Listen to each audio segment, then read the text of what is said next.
I'm Dr. Jacqueline Brown, and I've spent 15 years understanding minds that work differently than most. But I never expected to find myself completely bewildered by a woman kneeling in her garden at dawn. The sun barely crept over Glendale's rooftops when I spotted her through my kitchen window, blonde hair catching the early light like spun gold. She moved with this careful precision around her roses, but something about her posture screamed confusion rather than confidence. That's how it started, really. Me watching this stranger who'd moved in next door 3 months ago, wondering why someone would tend flowers with the same lost expression my patients wore when trying to remember yesterday's conversations. The community garden contest rolled around in May, and damn if we both didn't end up on that little makeshift stage in Morrison Park. My herb garden took first place, naturally. 15 years of obsessive planning and systematic care pays off.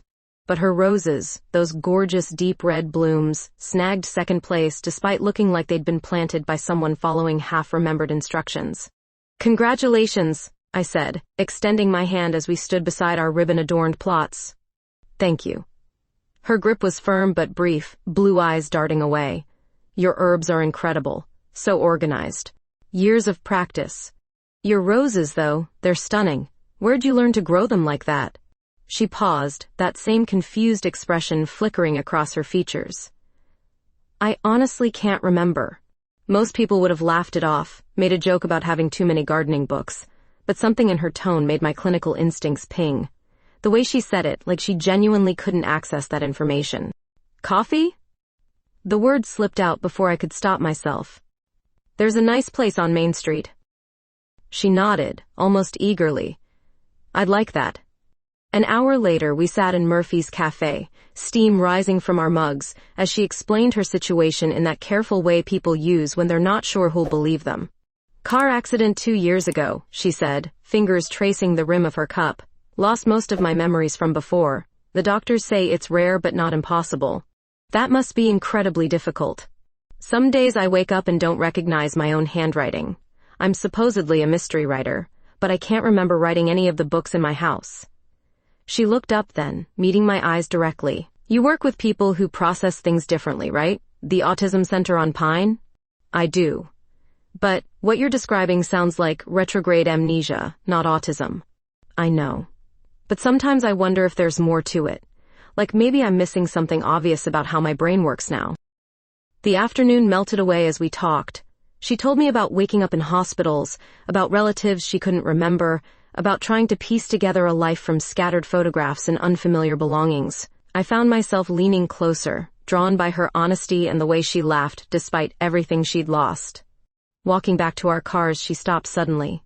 "This is going to sound strange, but would you mind if I called you sometime? Not professionally, just as a friend who might understand complicated brains?" "I'd like that," I said, and meant it more than I should have. She smiled then, really smiled, and something shifted between us. When she leaned in to kiss my cheek goodbye, the brief contact sent warmth spreading through my chest in a way that had nothing to do with friendship and everything to do with the way her lips lingered just a second too long. "Thank you for today, Jacqueline." "Anytime, Natalie." Natalie showed up at my clinic the following Tuesday, looking like she'd wrestled with some invisible demon all weekend. My receptionist buzzed me that a walk-in was asking specifically for me, and when I saw those blue eyes through the waiting room glass, my professional composure nearly cracked. "I'm sorry for not calling first," she said, wrapping and unwrapping her fingers around her purse strap. "But I've been thinking about what you said, about complicated brains, and I need to know if what's happening to me is normal." I led her into my office, closing the door behind us. "What's been happening?" She settled into the chair across from my desk, the same one where dozens of patients had shared their struggles. But this felt different, personal in a way that made my pulse quicken. "I've been having these episodes. Not memories exactly, but feelings. Like I'm supposed to know something important, but it's just out of reach." She paused, studying my diplomas on the wall. "Last night I found myself crying over a news story about missing women, and I have no idea why." "Emotional responses can be tied to forgotten experiences," I said, falling into my professional voice, even as I noticed how the afternoon light caught the gold in her hair.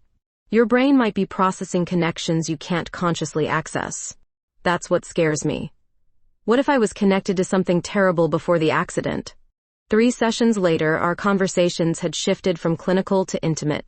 She'd started bringing coffee for both of us, and I'd begun looking forward to her appointments in ways that definitely violated professional boundaries. We'd moved from my formal office to the smaller consultation room with its comfortable couches. "I found something else," she said during our fourth meeting, pulling out a leather notebook. This was in a drawer I'd never opened. The pages were filled with her handwriting, notes about missing women, dates, locations. But what caught my attention was how methodical it all looked, like investigative work rather than creative writing. "Natalie, this looks like research. That's what worries me. What if I wasn't just writing mysteries? What if I was investigating real ones?" I studied the neat columns of information, dates spanning several months before her accident. "Have you shown this to the police?" "And tell them what? That I found notes I don't remember writing about cases I don't remember investigating?" She laughed, but it came out hollow. "They'd think I was delusional." "You're not delusional. But this suggests you were involved in something significant before your accident." The following Saturday, she invited me to her house for dinner. Not an appointment, not a consultation, just dinner between two women who'd been circling each other for weeks. I knew I should decline, maintain professional distance, but the word yes escaped before common sense could intervene. Her house was a charming bungalow with hardwood floors and built-in bookshelves lined with mystery novels. Everything felt carefully arranged, like a stage set rather than a lived-in home. "Most of this furniture came with the place," she explained, pouring wine. "I couldn't tell you what I actually chose and what was already here." After dinner, she showed me her home office. Bookshelves filled with published novels bearing her name, awards she couldn't remember receiving, photographs of her with people whose names she'd forgotten. "It's like living in someone else's life," she said. That's when I noticed the door. Slightly ajar, leading to what should have been a closet but looked deeper than that. "What's in there?" "Storage, I think. I haven't really looked." We pulled the door open fully, and both of us froze. The small room was lined with corkboards covered in photographs, articles, maps with red string connecting various points. Missing women's faces stared back at us, dozens of them, with dates and locations meticulously documented. "Holy shit," Natalie whispered. What was I doing?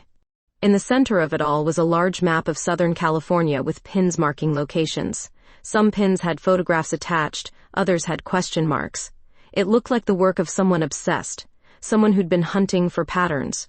"This isn't creative writing research," I said, my voice barely steady.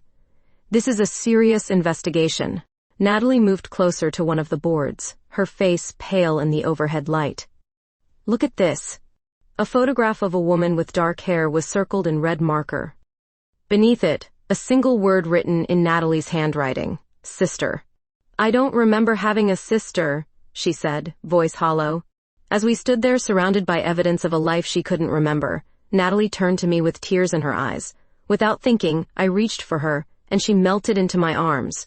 When she looked up, our faces were inches apart. "Thank you for believing me," she whispered. This time, when she kissed me, it wasn't a friendly peck on the cheek. It was soft and desperate and full of gratitude that tasted like wine and secrets. I kissed her back, professional boundaries dissolving like sugar in rain. The kiss changed everything between us, but it also opened a door neither of us was prepared to walk through.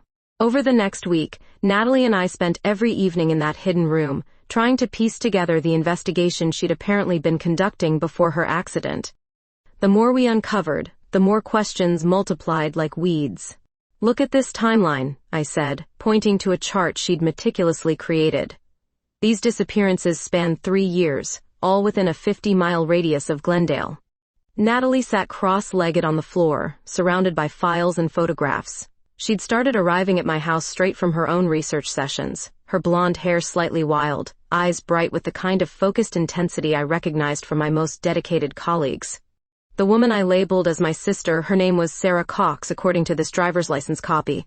But there's no record of her anywhere else in my house, no family photos, no contact information. That evening, the nightmares started. I'd been staying over more nights than not, our relationship shifting from professional to personal without either of us acknowledging it directly. Around 3 a.m., Natalie woke me with her screaming. "She's in the water," she gasped, sitting bolt upright, sweat dampening her hair. I can hear her calling my name, but I can't reach her. I held her while she shook, her body pressed against mine in the darkness. It was just a dream. No, it felt like a memory. Like something that actually happened. She turned to look at me, eyes wide and frightened. What if I was there when my sister disappeared? What if I saw it happen? The panic attacks came next, usually triggered by news reports about missing persons or even crime shows on television. I found myself shifting into therapist mode, teaching her breathing techniques and grounding exercises, but the professional distance I'd tried to maintain was completely gone now. "I've been thinking," she said one evening as we sat on her couch, Chinese takeout containers scattered on the coffee table between us. "What if my accident wasn't really an accident?" "What do you mean?" "Think about it. I'm investigating missing women, including possibly my own sister. I'm getting close to something, maybe too close. Then I conveniently lose my memory in a car crash." The possibility had occurred to me too, but hearing her say it out loud made my stomach clench. "Do you remember anything about the accident itself?" "Fragments. Headlights in my rearview mirror. Someone following too close. Then nothing until I woke up in the hospital 3 days later." That night, our relationship crossed another line. We were sitting on her bed, going through a box of photographs we'd found hidden in her closet, when she looked up at me with those blue eyes that had been haunting my thoughts for weeks. "I don't remember my life before, but I know how I feel about you," she said quietly. "Is that crazy?" "Probably," I whispered, reaching up to touch her face. "But I feel it too." When we kissed this time, it wasn't desperate or uncertain. It was slow and deliberate, full of the connection we'd been building through all those late nights and shared discoveries. Her hands found the hem of my shirt, and I didn't stop her. We moved together with surprising ease for two people still learning each other. Her skin was soft under my hands, her responses honest and unguarded.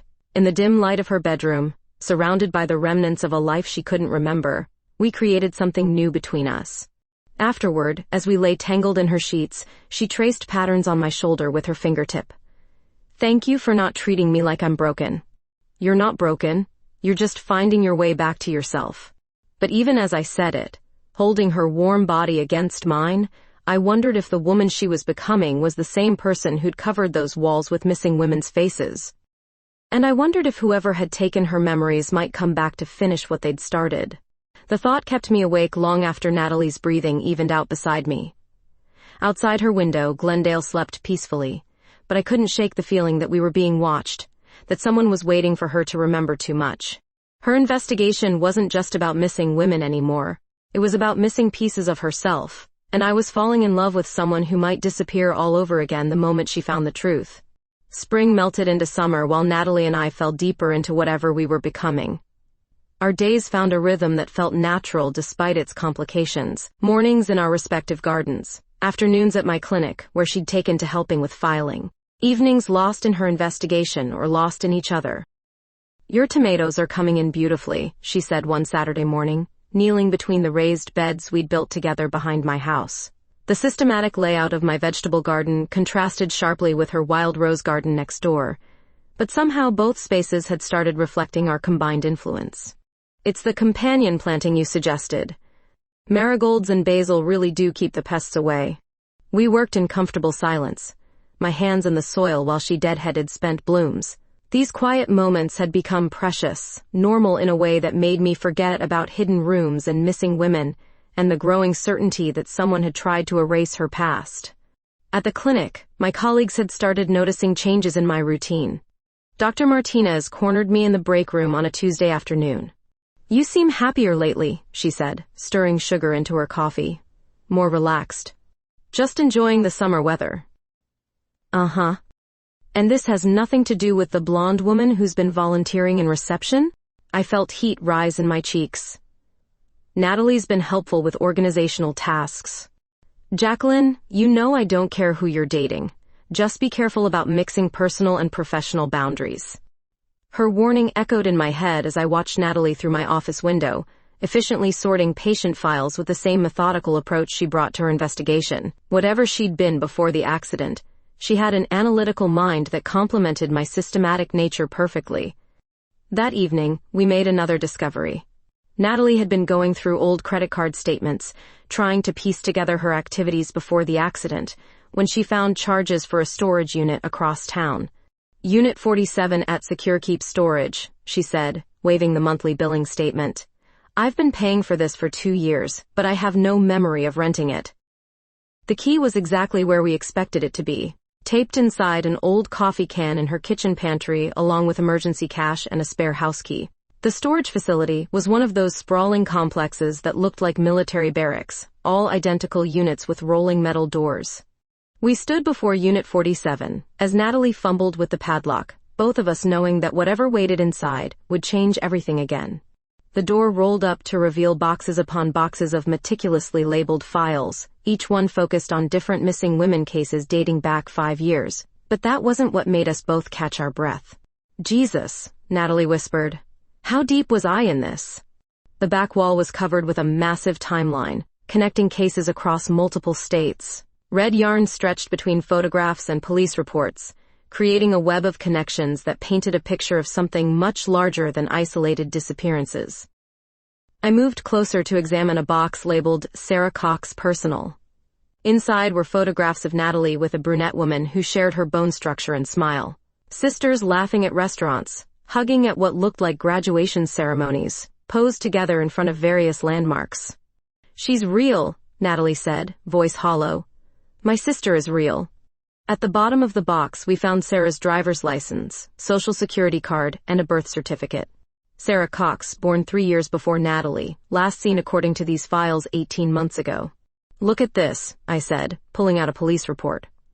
Sarah was reported missing by her roommate, but the case was closed after 2 weeks when officers claimed she'd left voluntarily to start a new life. But I kept investigating. "You kept investigating because you knew better." That night, back at my house, Natalie was quieter than usual as we prepared dinner together. I watched her move around my kitchen like she belonged there, and tried to push down the growing certainty that our peaceful routine was about to be shattered. "I need to ask you something," she said as we sat on my back porch with wine and the remains of our meal. "If my memories start coming back, if I remember being a different person than who I am now, will you still want to be with me?" The question caught me off guard with its directness. "What do you mean? What if I was harder before, more obsessive?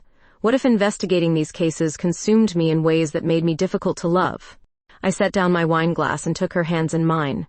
"I fell in love with who you are now, but I'm not naive enough to think people don't have complicated histories. Even if that history includes putting myself and people I care about in danger? Even then." She leaned over to kiss me, soft and lingering, tasting like wine and worry. "I love you too. I just wanted to say it before everything gets complicated again." Later, making love in my bedroom with summer moonlight streaming through the windows, I held her close and tried not to think about the break. And we hadn't reported, the feeling of being watched, or the growing certainty that whoever had taken Sarah Cox was still out there. When she cried out my name in the darkness, urgent and breathless, I buried my face in her neck and tasted salt and secrets, and the sweetness of borrowed time. Our summer bubble burst on a sweltering Tuesday evening when Leslie Jenkins appeared at my front door, wringing her hands and looking like she'd aged a decade since I'd last seen her at the community garden. "Dr. Brown, I'm so sorry to bother you, but I didn't know who else to turn to," she said, glancing nervously over her shoulder. "It's about my grandson Tommy." Natalie appeared beside me, drawn by the distress in our elderly neighbor's voice. "What's wrong, Leslie?" "He's been staying with me since his mother went to rehab, but something's not right. He has these friends coming by at all hours, and there's always cash lying around that he can't explain. I think he might be in trouble." I exchanged glances with Natalie. After weeks of investigating missing women and hidden conspiracies, a troubled teenager seemed almost manageable. "What kind of trouble?" I asked. Leslie's voice dropped to a whisper. "Drugs. I found packages hidden in his room, and when I confronted him, he got angry in a way that scared me. He's never raised his voice to me before, but yesterday he told me to mind my own damn business or I might regret it." Natalie stepped forward. "Leslie, you can't stay in a house where you don't feel safe." "But he's my grandson. My daughter left him in my care. I can't just abandon him." "You're not abandoning him by getting help," I said. "Would you like us to come with you to talk to him?" That was our first mistake. Tommy Jenkins was 22, tall and thin with the kind of nervous energy that comes from too much chemical stimulation. When we arrived at Leslie's modest ranch house, he was pacing the living room, while two other young men sat on the couch, their eyes tracking our every movement like predators, deciding if we were threats. "Grandma, who are these people?" Tommy's voice carried an edge that made me step slightly in front of Natalie. "These are my neighbors. They're here to help." "Help with what?" One of the men on the couch spoke up, his tone conversational but his posture tense. Natalie, bless her, tried diplomacy first. "We're concerned about Leslie's safety. Maybe we can all talk about this calmly." Tommy laughed, but it wasn't a sound with any humor in it. "You want to talk? Let's talk about how my grandmother needs to learn to keep her mouth shut about things that don't concern her." "Tommy." Leslie's voice was barely audible. "Please don't talk like that." "And maybe her nosy neighbors need the same lesson," the second man added, standing up slowly. I felt my clinical training kick in, recognizing the signs of escalating aggression. "We're just here to make sure everyone's okay. We don't want any trouble." "Too late for that," Tommy said, pulling out his phone. "You want to play concerned citizens? Fine. But understand that some people in this neighborhood have business arrangements that don't appreciate interference." The threat was clear enough.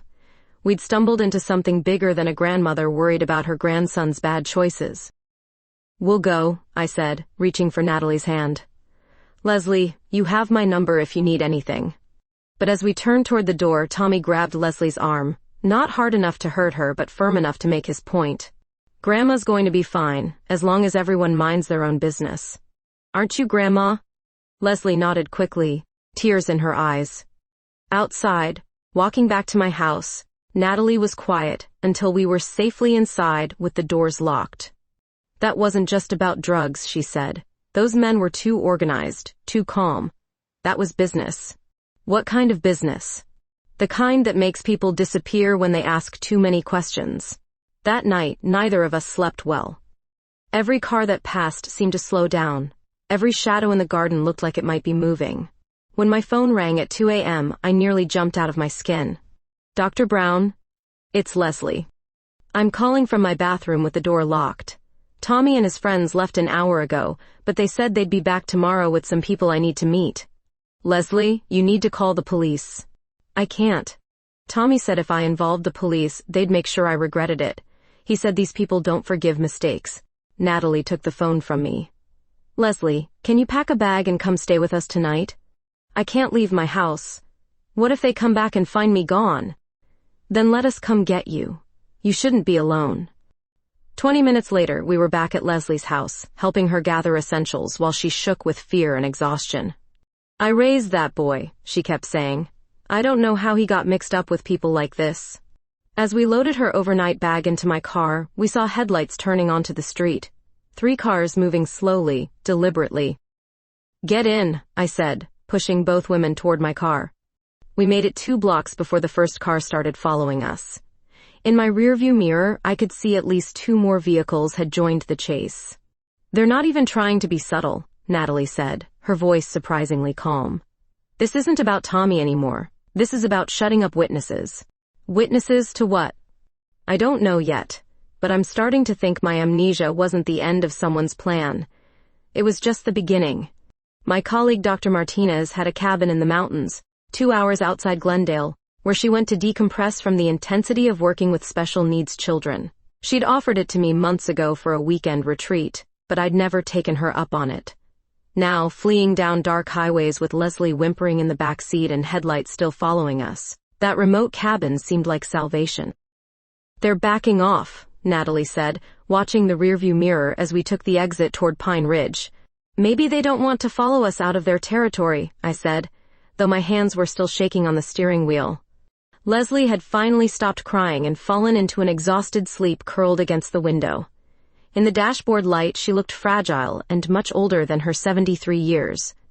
The cabin was exactly what we needed, isolated, surrounded by thick pine forest, and stocked with enough supplies to last several days. While I helped Leslie settle into the guest bedroom, Natalie secured all the windows and doors, moving with the kind of systematic thoroughness that seemed to come from forgotten training. "We need to call the police," I said once Leslie was safely asleep. "And tell them what?"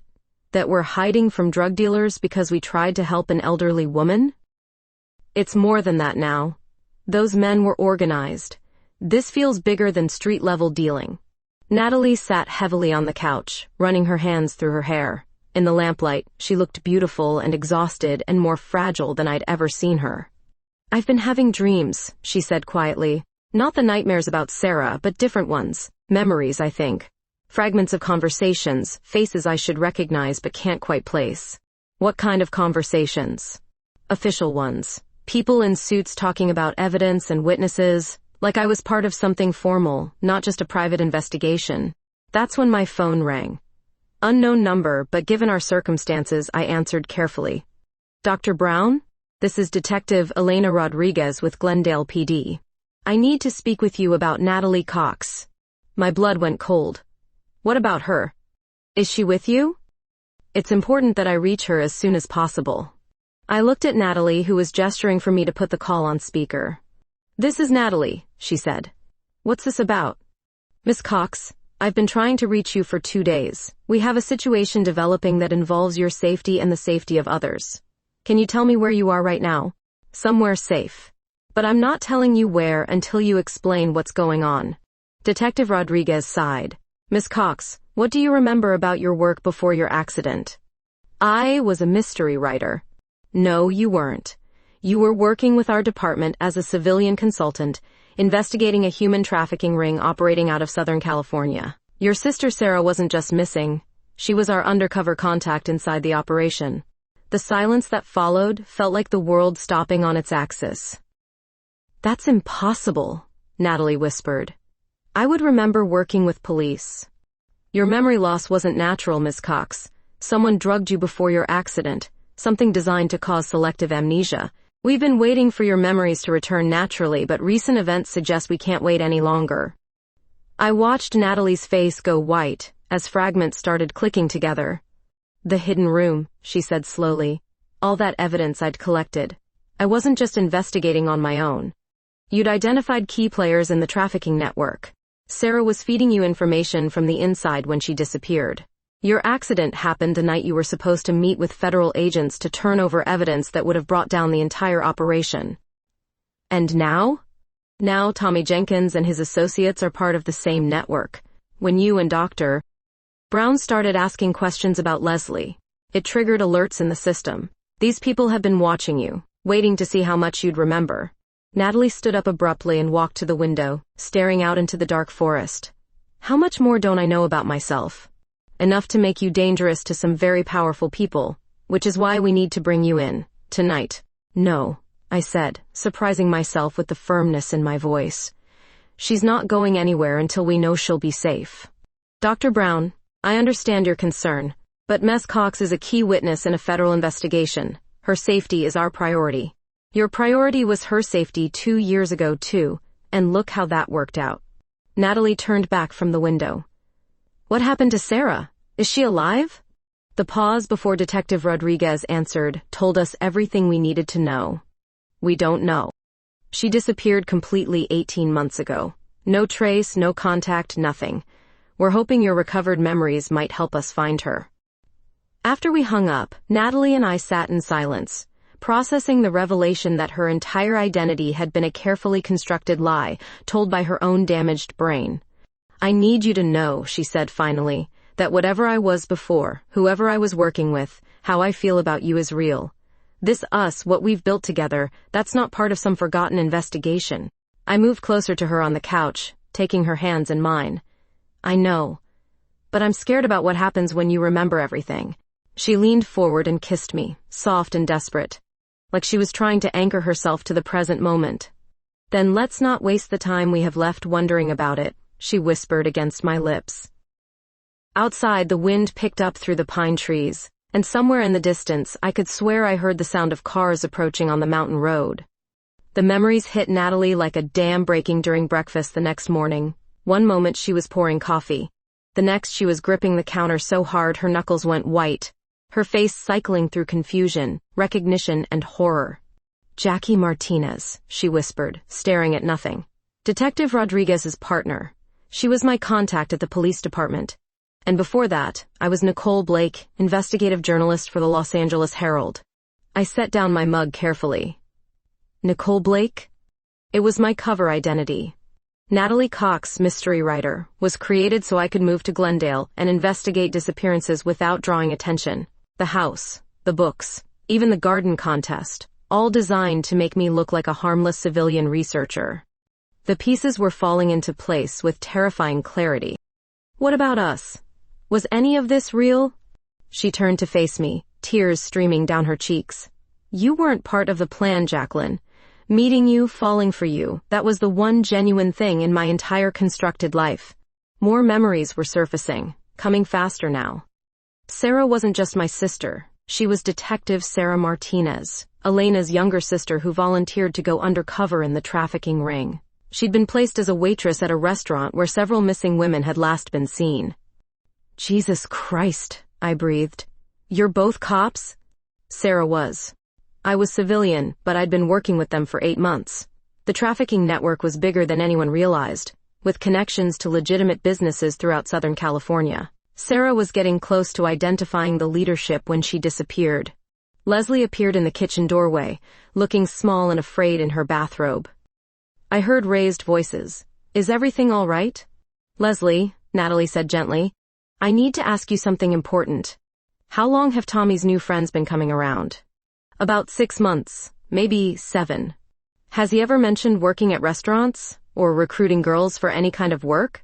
Leslie's face went pale. He said he was helping some friends with staffing at their establishments, said it was good money for connecting the right people with opportunities. They were using him as a recruiter, I said, understanding flooding through me. Tommy wasn't just dealing drugs, he was finding girls for the trafficking ring. Which means, Natalie continued, when we started asking questions about his activities, we weren't just threatening a drug operation, we were threatening the entire network that took Sarah. The sound of car engines outside cut through our conversation. Through the cabin windows, we could see 3 black SUVs making their way up the mountain road. Police? Leslie asked hopefully. No, Natalie said, her voice taking on a hard edge I'd never heard before. Detective Rodriguez would have called first. These are the people who've been hunting me for 2 years. I grabbed my phone to call 911, but there was no signal. We were too far into the mountains, too isolated for cell towers. The landline's been cut, Natalie said, checking the kitchen phone. They're not taking any chances this time. What do we do? Natalie moved with sudden purpose, pulling supplies from cabinets and checking window locks. There's a reason Elena chose this location to hide. Dr. Martinez told me once that her father built this place with multiple exits after he came back from Vietnam. Paranoid old soldier, but it might save our lives. She led us to a closet in the back bedroom, where a panel in the floor opened to reveal a crawl space that connected to a tunnel leading into the forest. Leslie, you go first. Jacqueline, help her. I'll be right behind you. We're not leaving you, I said firmly. You have to. I remember everything now, including how dangerous these people are. They want me alive to find out what I've told the police, but they won't hesitate to kill anyone who gets in their way. The sound of boots on the cabin's front porch ended our debate. Go, Natalie whispered, pushing me toward the tunnel entrance. As Leslie and I crawled through the cramped space, I could hear voices in the cabin above us, controlled and professional. These weren't street thugs like Tommy's friends. These were people who eliminated problems efficiently. We emerged from the tunnel 50 yards into the forest, hidden behind thick pine trees. Through the cabin windows, we could see flashlights moving systematically through the rooms. Where's Natalie? I whispered. That's when we heard the crash of furniture being overturned, followed by a man's voice shouting, Where are the other 2? A woman's voice, harsh and unfamiliar, responded. Check the tunnel. Blake's too smart to leave loose ends. My blood ran cold. They knew exactly who Natalie really was. Through the trees, I saw a figure slip out of the cabin's back window and roll into the underbrush. Natalie had found another way out. She found us 20 minutes later, appearing like a ghost between the pine trees with dirt streaks on her face and a cut on her forehead. We can't stay here, she said without preamble. They'll organize search teams, and this forest isn't big enough to hide in for long. What do you remember about getting out of situations like this? I asked. Enough to know we need help from people they can't track or threaten. She looked directly at me. I remember Detective Rodriguez giving me an emergency contact 2 years ago. Someone outside the local police network who could be trusted if everything went wrong. Who? Agent Sarah Chen with the FBI. If I can reach her, she can coordinate federal protection for all of us. As we made our way deeper into the forest, Leslie struggling to keep up, and me trying to process the fact that the woman I'd fallen in love with was actually an undercover investigative journalist, I felt Natalie take my hand. When this is over, she said quietly, we're going to have to decide who we want to be to each other. The real us, not the people we were when we were hiding from the truth. I already know who I want to be, I said, squeezing her fingers. I want to be the woman who loves Nicole Blake and Natalie Cox equally, because they're both you. She stopped walking long enough to kiss me, quick and fierce, before we continued our flight through the mountains. Agent Sarah Chen met us at a truck stop 30 miles from the mountains, arriving in an unmarked sedan that looked like any other government vehicle but felt like salvation. Natalie had managed to reach her using a payphone at a gas station while I stayed with Leslie in the women's restroom. Both of us looking like we'd been camping for a week. Miss Blake, Agent Chen said, using Natalie's real name with casual familiarity. You look like hell, but you're alive, which is more than we expected when Detective Rodriguez lost contact with you. How long have you been tracking this network? Natalie asked as we climbed into the sedan. 3 years. Your sister Sarah gave us our first real break when she identified the restaurant chain being used as a front. But, when she disappeared, the entire investigation stalled. We drove through the night, Agent Chen explaining that the trafficking ring had been operating under the cover of legitimate hospitality businesses, using restaurants and hotels to identify and recruit vulnerable women. Tommy Jenkins had been low-level recruitment, targeting young women with addiction issues or financial problems. The leadership has been untouchable because they've cultivated relationships with local law enforcement and city officials, Agent Chen continued. Your evidence from 2 years ago would have changed that, but when you disappeared, those files became legally inadmissible. What about the storage unit? I asked. All those files Natalie collected? Contaminated evidence chain. Without your testimony about how you obtained everything, we can't use it in court. Natalie was quiet for most of the drive, staring out the window as more memories returned.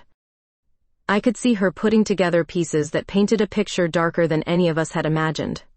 They weren't just trafficking women, she said finally. Some of those missing persons files I found, they were women who'd tried to escape or threatened to expose the operation. They weren't being sold, they were being eliminated. How many? Agent Chen asked. At least 15 that I could document. Probably more. We arrived at a safe house in downtown Los Angeles as dawn was breaking. It was a nondescript apartment building, where Agent Chen assured us we'd be protected, while the FBI organized a comprehensive operation to bring down the entire network. But plans have a way of falling apart when desperate people make desperate choices. We'd been in the safe house for 6 hours when Detective Rodriguez called with news that sent our carefully constructed safety crashing down around us. They have Leslie, she said, her voice tight with frustration. Tommy Jenkins called his grandmother this morning, said he needed to see her immediately to explain everything. She left the safe house without telling anyone. How is that possible? Agent Chen demanded. This was supposed to be a secure location. Leslie's in her 70s and scared out of her mind. She probably thought she was helping her grandson. Through the apartment window, I could see black cars positioning themselves on the street below. Not obvious, but too coordinated to be coincidental. They're using her as bait, Natalie said, checking the locks on the apartment door. They know I won't let an innocent woman die because of my investigation. Agent Chen was already on her radio, calling for backup, but we all knew the traffickers had chosen their timing carefully. It would take 20 minutes for federal support to arrive. Leslie might not have 20 minutes. There's something else, Detective Rodriguez continued over the phone. Tommy isn't just working with these people anymore. According to our surveillance, he's been promoted. He's coordinating the entire Glendale operation now.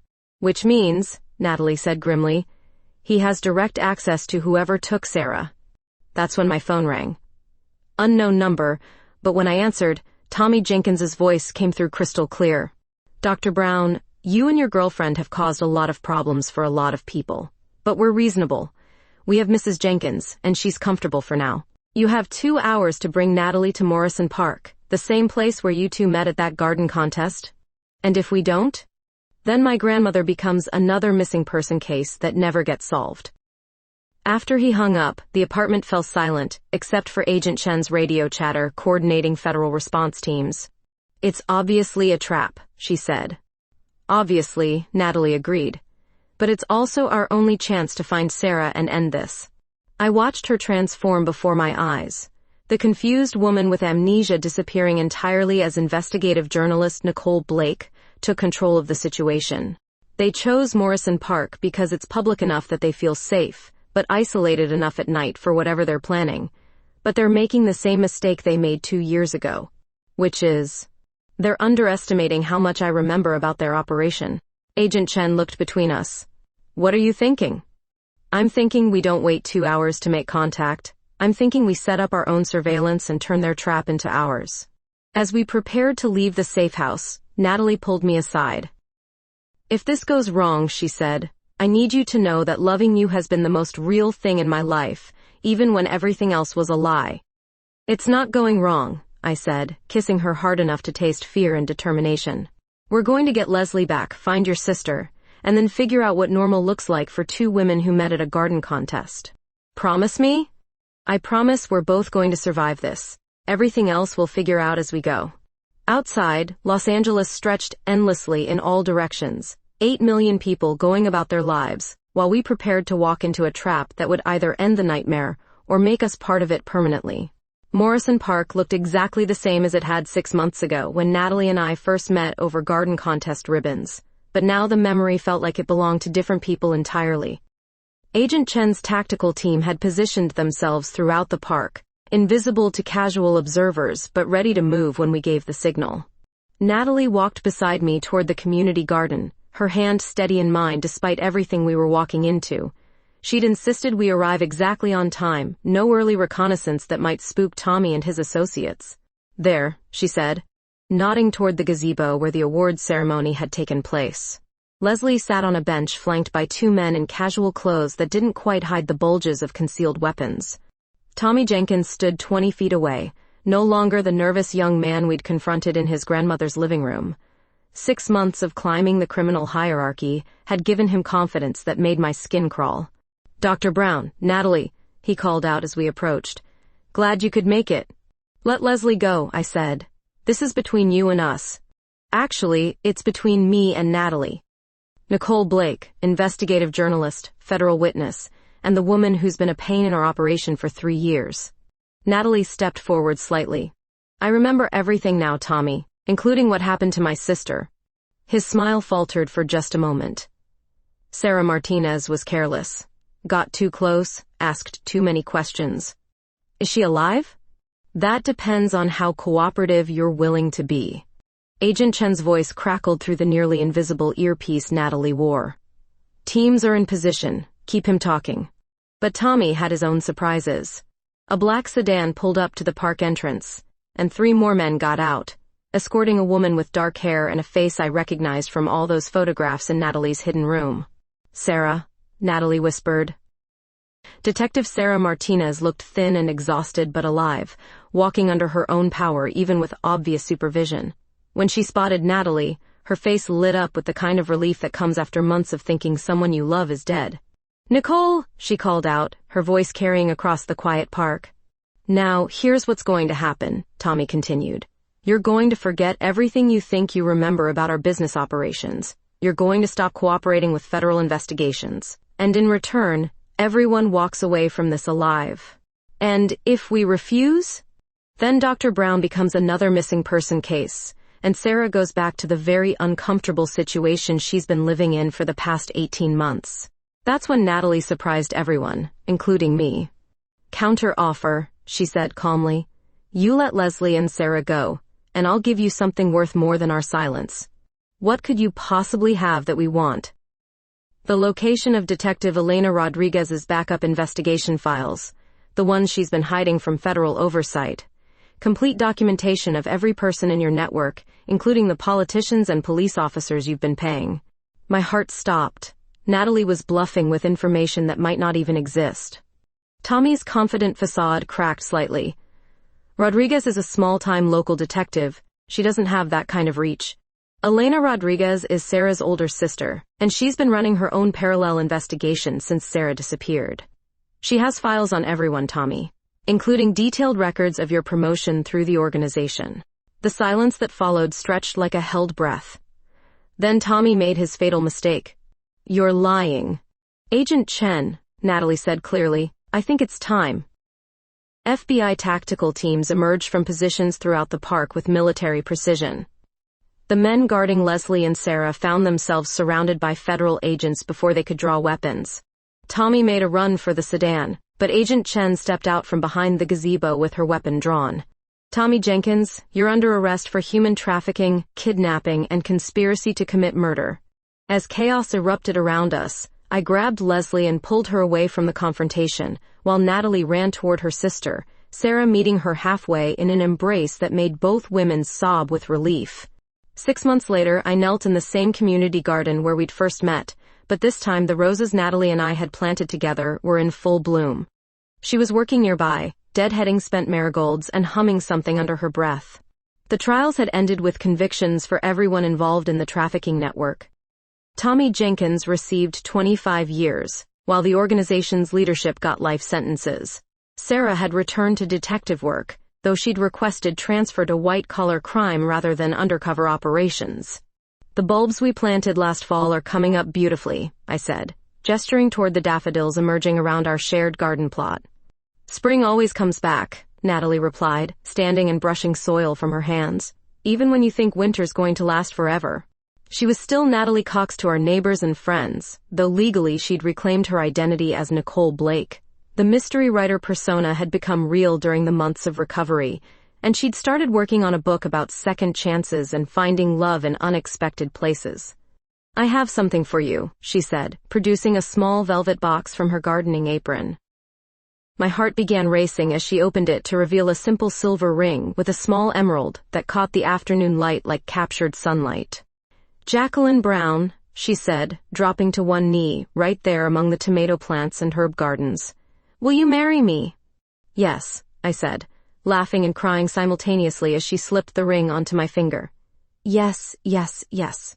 As we kissed among the flowers we'd grown together, surrounded by the garden where we'd met as strangers and found something neither of us had been looking for, I realized that some stories don't end with solving mysteries or catching criminals. Sometimes they end with planting bulbs that won't bloom until next spring, trusting that love, like gardens, grows stronger when you tend it together through all seasons.